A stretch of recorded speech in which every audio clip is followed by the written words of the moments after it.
All right, I want to thank all of you for being here, and first I want to let you know why I thought it was important that we have this conversation.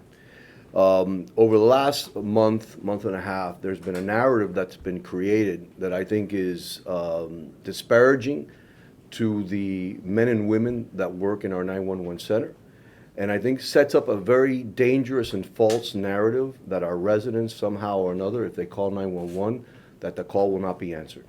Very dangerous and very, very irresponsible, that narrative to get out there. And I felt strong enough about it that I thought we needed to address this issue and try to maybe clarify some of the stuff that's been put out there. From the very beginning, there has been this conversation about abandoned calls, and then maybe it's now narrated or morphed itself into a missed call. It's very important to understand what an abandoned call is.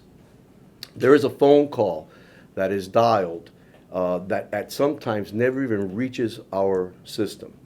And sometimes when it reaches our system, it'll disconnect. Not that the 911 operator has hung up on somebody.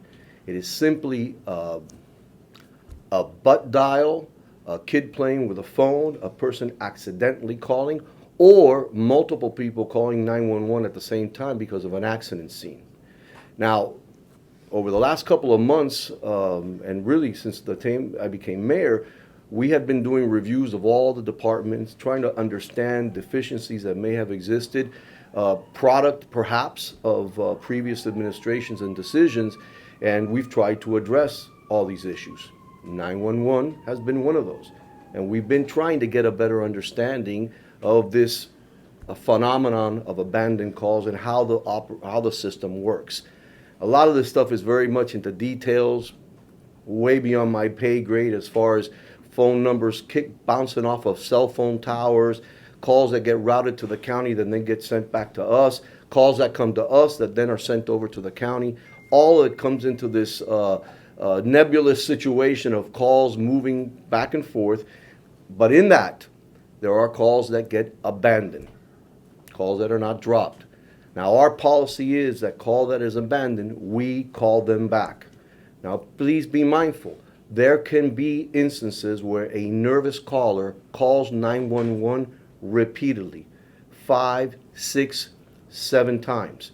Reports will indicate that we would call that person back one time.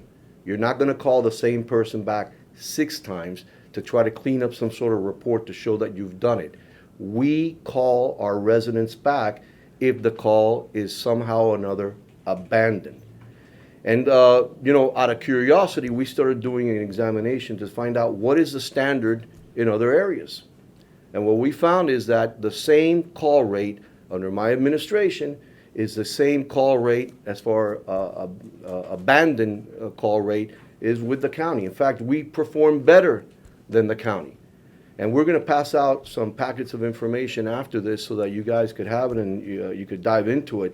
But I think it's extremely important to understand that if you call 911 in the city of Hialeah, we're going to respond.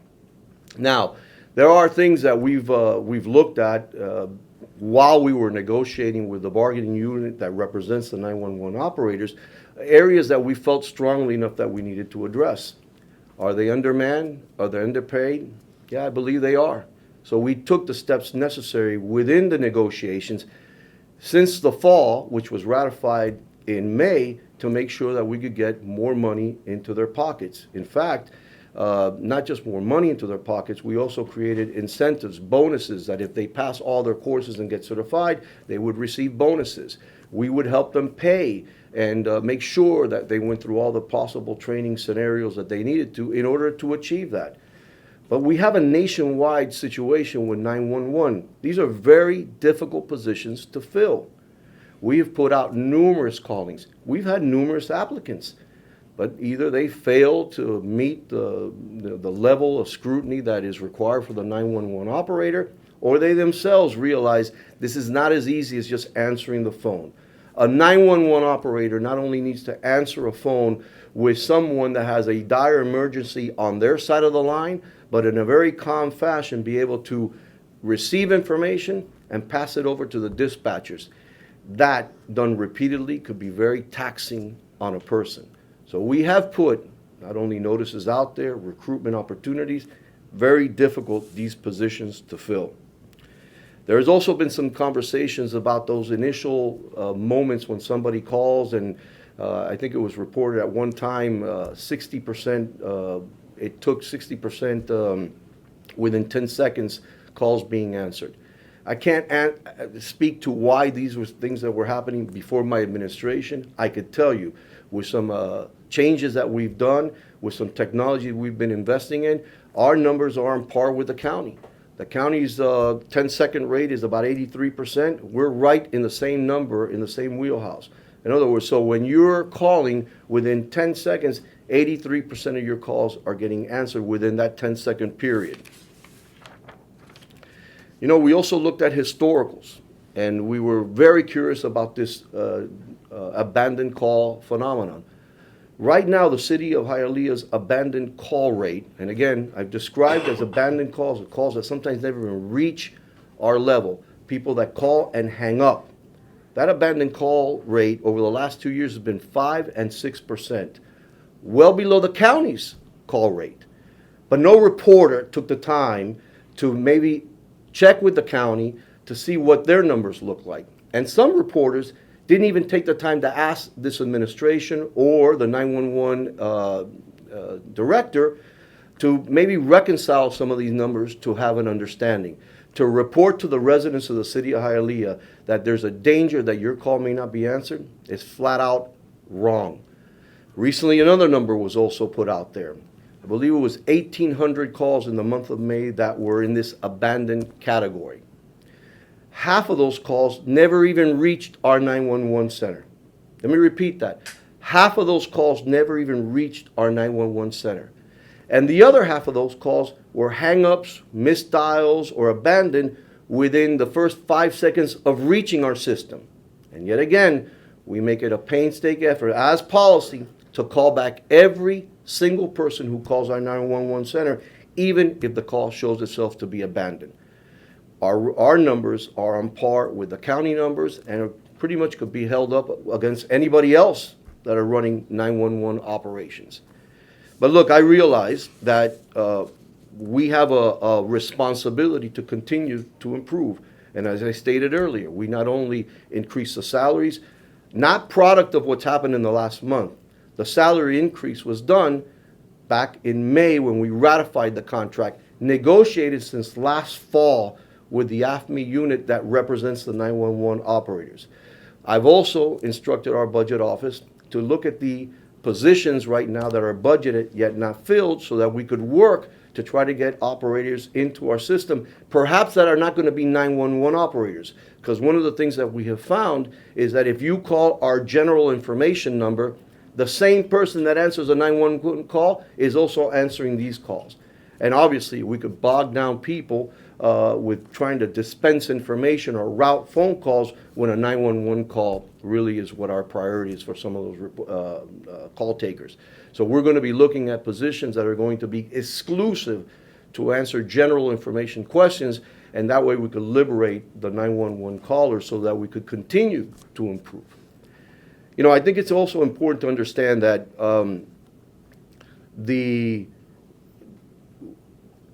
this narrative of trying to create a deficiency in our system, this call for investigation, has bogged down employees of the city with over 100 hours of public request forms, not generated by you all, not generated by residents of the city who are interested, who, by the way, we've looked at records here in the city. I have not received one call, not one email from a resident of the city of Hialeah complaining about 911.